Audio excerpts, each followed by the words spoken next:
Good morning, guys, from the Seward Highway and along Turnagain Arm. We're on our way into Anchorage. Our free little camp spot for the night was wonderful. And today we're going to talk about what an RVer or a traveling RVer needs to know about Anchorage, Alaska. And I know this video probably won't score me any points with the Anchorage Tourism Board, but we're just gonna be honest with you. And I think that's what you guys like about us, is we don't fluff stuff up. We just give you the cold, honest truth, whether it's good or bad. And Anchorage is just like any other city with a population, give or take, of 350,000. I don't even know what it is, but it's somewhere in that neighborhood.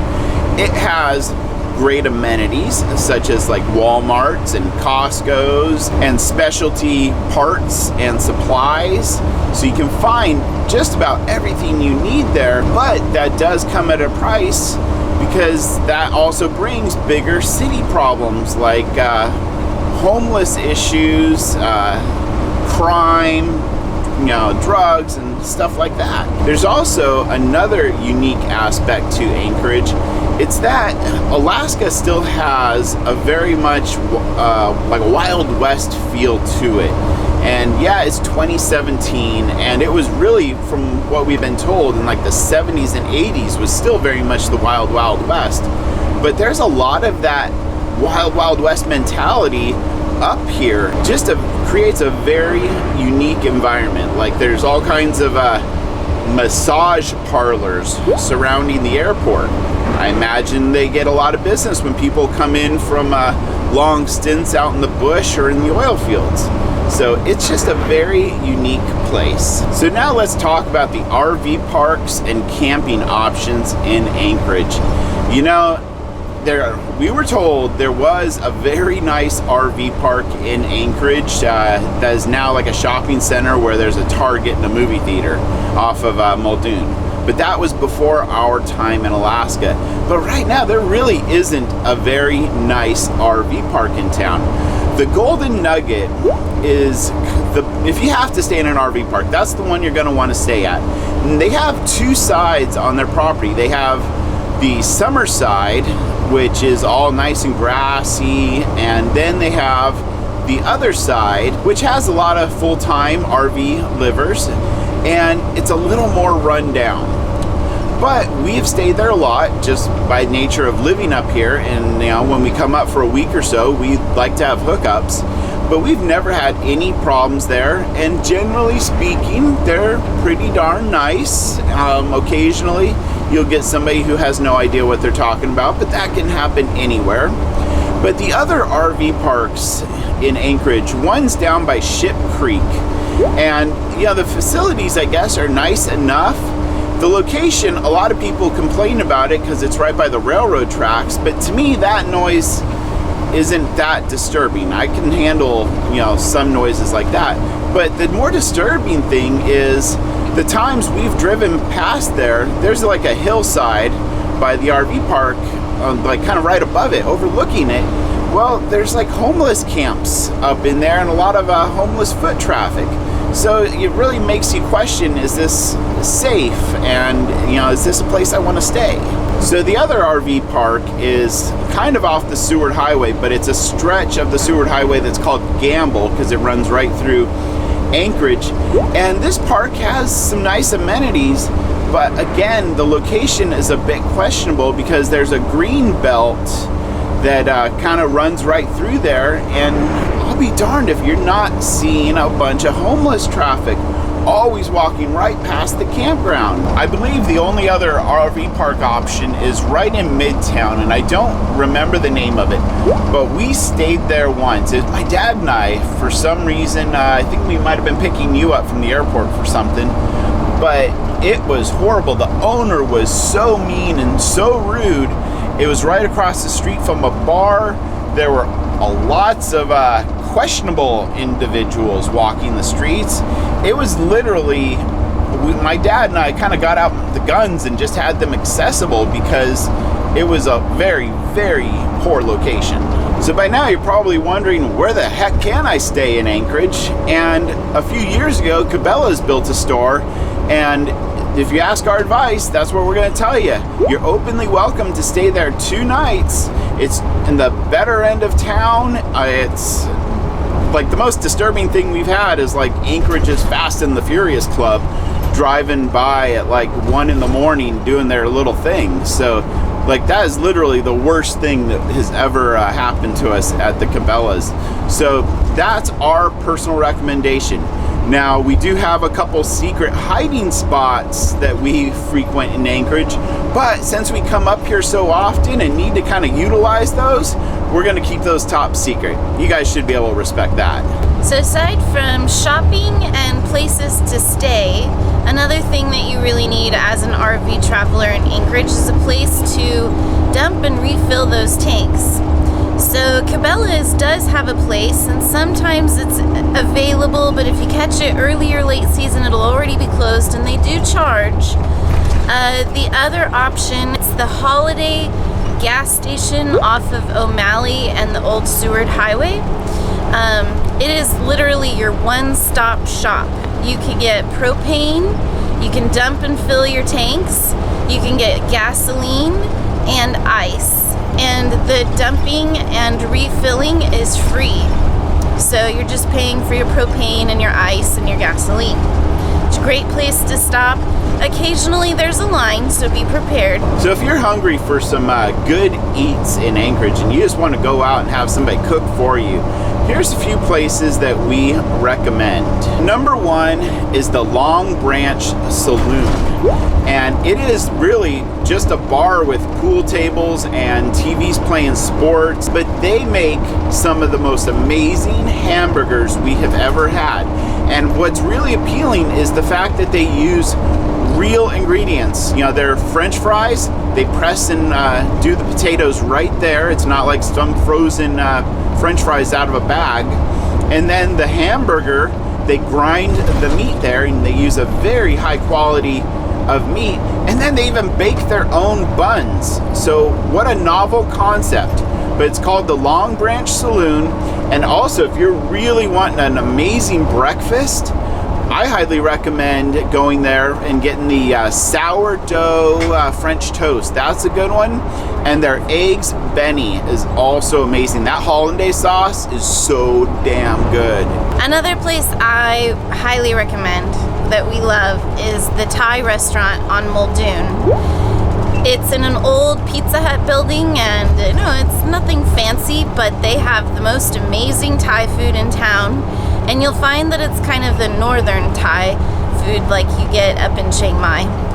Definitely high on our list. We love it there. So there's another place on Muldoon called Cafe Paris, and it's an amazing breakfast cafe, and they have great lunches. And I believe it's every second Tuesday of the month they host a special meal, and you just pay one price and it includes everything. But Rebecca has done it, and it was amazing. And generally speaking, their food and baked goods there are awesome. So those first few places that we mentioned are budget-friendly, casual places. You can go anytime and not spend a whole lot of money. It also helps if you have a Northern Lights coupon book. These are available for purchase at Barnes & Noble in Anchorage, and they'll save you a lot of money, not only in Anchorage, but all throughout the state, with places to eat and things to do, places to stay. If you want to go have a little bit of a fancier dinner out and a nicer place, it's called Simon & Seifert's, and it's right on Cook Inlet.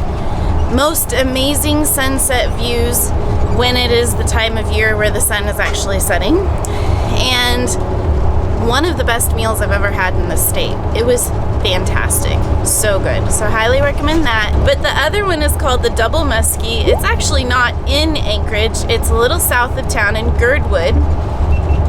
They actually have a cookbook with some of the Double Muskie's recipes because they're so famous. And it is quite delicious. In particular, they're known for their steaks. But a really pleasant atmosphere. They have an amazing wine cellar. and delicious food, really delicious food. So if you're looking for something a little fancier, give those places a try. And speaking of wine, something that Ben and I have done a couple of times and absolutely loved it. There's a place called the Whale's Tail in the Captain Cook Hotel downtown. It is so much fun. It is a wine bar. You go in and you buy a card and you put however much you want on that card, and then they have wine dispensers all around the room, and you can go have a tasting of the wine, or a half a glass, or a whole glass of the wine. And then wonderful atmosphere where you can sit and visit and order snacks to go with your wine. That's another fun way to spend an evening in Anchorage. So we're shooting from the hip here and remembering things, but you can't talk about food in Anchorage without talking about the Moose's Tooth. And they have amazing pizzas, a wide selection of beer, and the salmon dip is one of Rebecca's favorites. Speaking of beer, there are a handful of breweries in Anchorage if you like to chase and taste unique craft beer. So now let's talk about fun things to do in Anchorage. Since it is pretty much a standard city, you will have movie theaters, shopping centers, and all those types of things. But the unique things to Anchorage are the museums in the downtown district and the shopping in the downtown district, because you'll find things that you generally don't find anywhere else in the world. And then the Anchorage Botanical Gardens are an amazing place to visit in the summer. It's so beautiful there. And we also recommend stopping by Lake Hood to watch the float planes go in and out.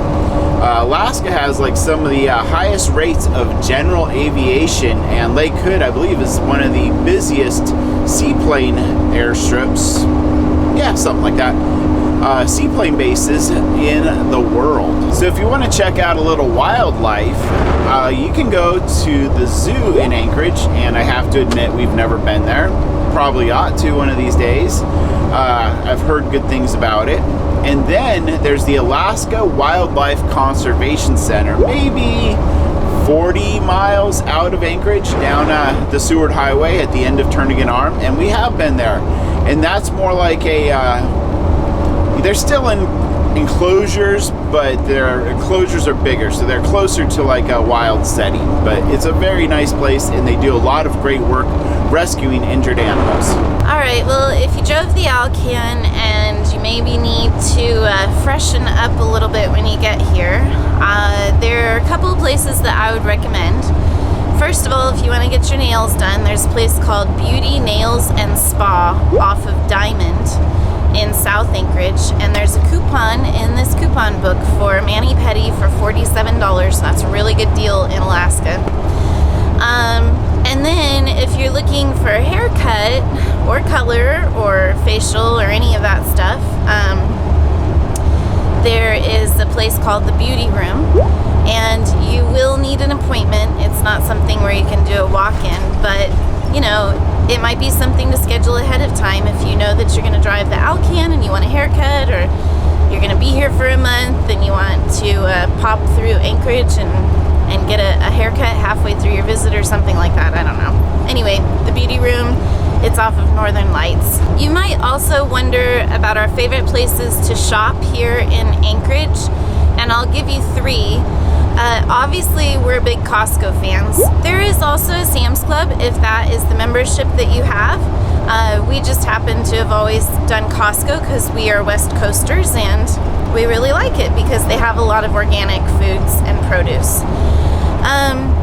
Our second favorite place to shop for groceries is Fred Meyer's, and there are multiple Fred Meyer's in town, and it's kind of like an upscale super Walmart. They have, you know, all of the non-grocery items as well as the grocery items, but a little higher quality. And they do carry quite a bit of organic if that's your thing. And then lastly, and this is kind of a specialty place, is a grocery store called New Sagaya, and it is at 36th and Old Seward Highway, and they have, it's a like an international market. They have Indian foods, like everything you could imagine, Japanese foods. They have a really nice bakery. They have sushi that you can pick up there. They have a Chinese, what do you call those, like? Food counter. Food counter. Yeah, a Chinese food counter. You can get fresh fish there. They have a fish market, all kinds of stuff. It's amazing. Highly recommend it. Be sure to stock up while you're in Anchorage, because this is the most reasonably priced place to buy groceries in Alaska. All right, and in closing for this, what you need to know about Anchorage for the RV traveler would be where to find parts and service for your RV. And there's a few shops scattered around, but the main RV place, and we've worked with them before, is Karen's RV. Keep in mind they get very, very booked up, so if it's something you can buy the part for from them and fix yourself, it's definitely to your benefit. But they're great people, and we've always had good experiences there. So it's Karen's RV, and it's down in the industrial Ship Creek area. All right, guys, thanks for riding along with us in this video. It's been a very productive trip to Anchorage. We're settled in at the Cabela's here and kind of have like the best site in the house. Nice big grassy area. Somebody driving by with metal-to-metal brakes. But yeah, so make sure you hit that subscribe button, and we will see you later.